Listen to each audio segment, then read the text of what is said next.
Austin, Texas. High up in a university tower, a sniper shoots at unsuspecting victims in the plaza below as scores of students flee. Police have apprehended a lone gunman in an attempt on the life of President Ronald Reagan outside the Hilton Hotel in Washington, D.C. 6-hour standoff with police. William Cruz is accused of a violent murder rampage that killed 6 people, including 2 policemen.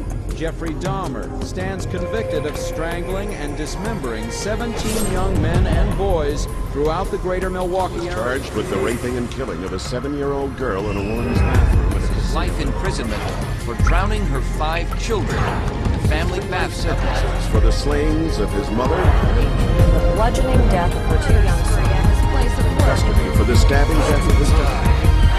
3 months before the murder.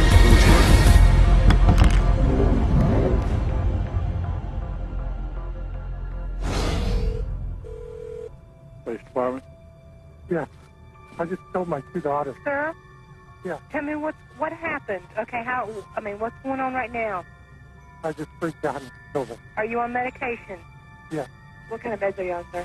I'm on antidepressants. I have to say, whenever I read in the newspaper of some violent act, one of the first questions I ask is, was the person on medications? Virginia Tech or the school shootings or the...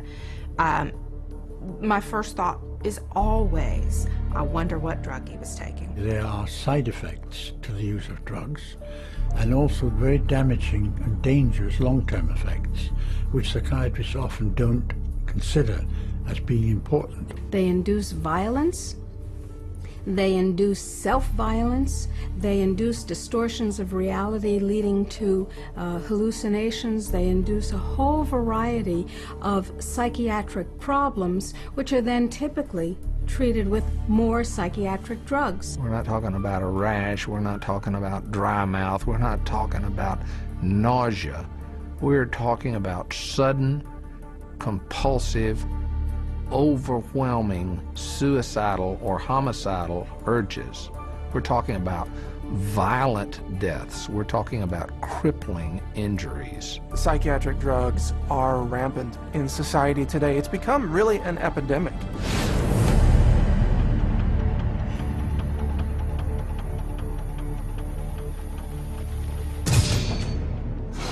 The first drug that they put him on, I did not like it. He had very bad reaction. He became a completely different person. He was very, as you would say, aggressive. He became obsessive compulsive, paranoid about bad guys, afraid of dying. He started sniffing his hand 20 to 30 times a minute, out of control rages. He couldn't think straight, he couldn't act straight. It made him irritable, it made him violent. At one point he threatened to kill himself and to kill me, and he was only 6 or 7 years old. From the moment that I started taking these drugs and to the moment that I stopped, all that happened in my life was things got worse. Depression got worse, the anger got worse, the outbursts got worse. I had no idea what was happening to me. I would start quivering and shaking. I would drop onto the ground. Literally, I could not control anything. Within 4 hours of taking 25 milligrams of Zoloft, I was standing on a balcony at a church. And again, there was the thinking, I'm going to jump.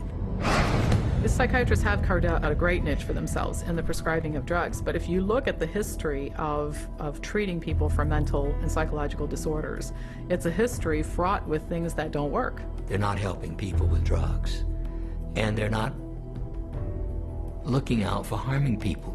They're ignoring the harm that's coming from all of these drugs. We see suicidal thoughts, we see suicide, we see profound depression, mood swings.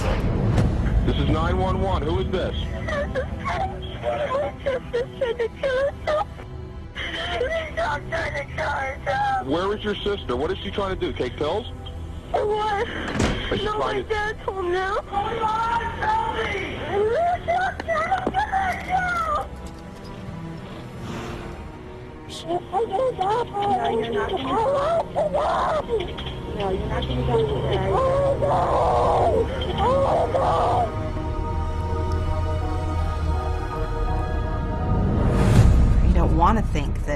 that a drug could affect someone's behavior in that way, but it does. It happens all the time. Suicide is just one in a long list of possible side effects of the medications that the doctors will seldom link to the medication, but instead blame it on the patient. What's the cause of death going to be written? Not going to be written that the drug had anything to do with the death. It's going to be recorded as a suicide. There's not a single psychiatric drug out there that's going to fix a problem. At best, it's going to cover up symptoms. At worst, it might kill you.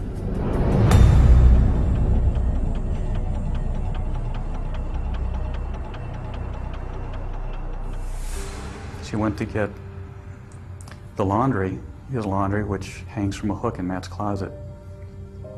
And instead of finding the laundry, she found her son. By the time he died, he was really mutilating himself. He carved hate into his thigh. He had gone into his closet that night, tied a rope around his closet rod, put it around his neck, shut the light off, knelt down. I ran back to him and I touched his back and I says, "No, honey, he's cold, he's gone." I'm as certain as I can be that Celexa killed my daughter. I will always blame my son's death on psychiatric drugs.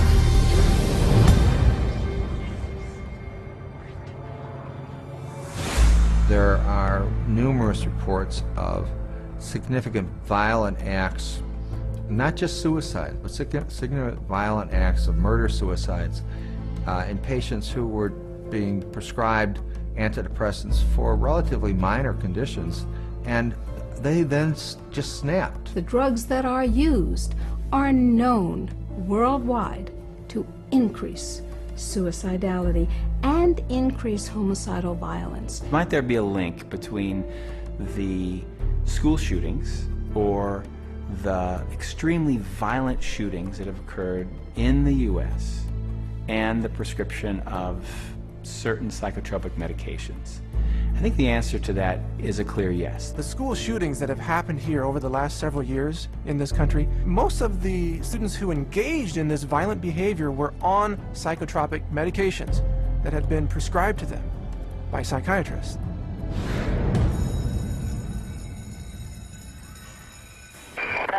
Where's your license plate?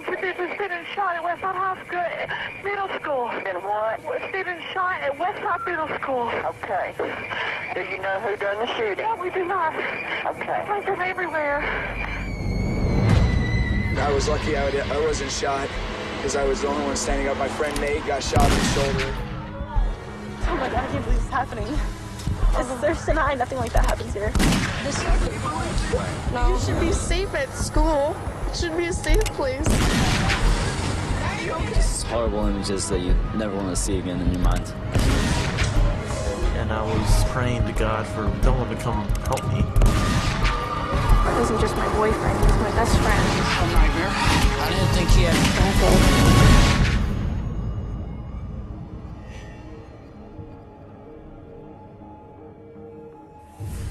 Whenever a school shooter is taking a drug, it is, you know, the press don't get the information. If they ask about it, they're told this is private information. So the public is kept in the dark about the drugging of these kids that leads to this violence. You have to ask yourself, how much help can these drugs be to somebody if they start experiencing these side effects of extreme anxiety, a desire to kill themselves, desire to kill others? What kind of help is that for the person? Did you see these kinds of incidences in the 1960s or pre-1960? Was anybody shooting up their classrooms? There were guns. We didn't have as many gun control laws then as we do now. No, we didn't. So what's different? The psychotropic drugs, that's what's different.